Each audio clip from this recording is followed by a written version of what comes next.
जलगांव के मुक्ताईनगर में राष्ट्रवादी कांग्रेस शरद पवार गुट की महिला प्रदेशाध्यक्ष रोहिणी खड़से ने प्रधानमंत्री नरेंद्र मोदी के नेशन फर्स्ट और बचत संबंधी संदेशों पर सवाल उठाए। उन्होंने कहा कि जनता को पेट्रोल डीजल बचाने और सादगी अपनाने की सलाह देने से पहले नेता और मंत्रियों को खुद उदाहरण पेश करना चाहिए। काल आपल्या देशाचे पंतप्रधान आदरणीय नरेंद्रजी मोदींनी काही आव्हानं आपल्या सगळ्यांसाठी दिलेत की नेशन फर्स्ट, आणि त्याच्यामध्ये अनेक आव्हानं त्यांनी आपल्याला केली आहेत। पण त्यामध्ये माझी त्यांना विनम्रपणे विनंती आहे की हे आव्हानं आपण स्वतःपासून आणि आपल्या सगळ्या नेतेगण असतील, मंत्री महोदय असतील, यांच्यापासून हे सगळ्या गोष्टी आपण पहिले अंमलात आणायला सुरुवात करा। गेल्या निवडणुकीमध्ये जर 5 राज्यांच्या निवडणुकीमध्ये आपण बघितलं असेल तर आपण दणदणून तिथे प्रचार केला, प्रचार सभा घेतल्यात, पैसा खर्च केला, सगळं झालं, आणि ते 5 राज्यांच्या निवडणुका आटोपल्यानंतर आपण आज हे जनतेला आव्हान करतोय।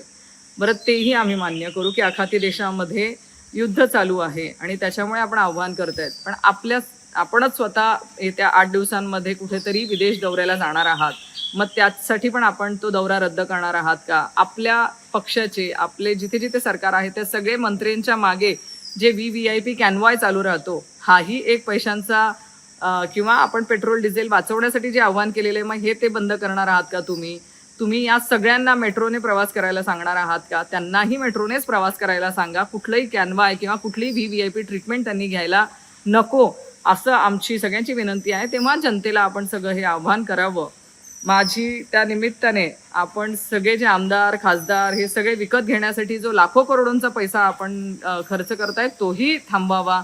जाहिरातींवरती जे लाखो करोडो रुपये आज खर्च होत आहेत तोही कृपया आपण थांबवावा, आणि त्यानंतर आपण जनतेला हे सगळे आव्हानं करावेत।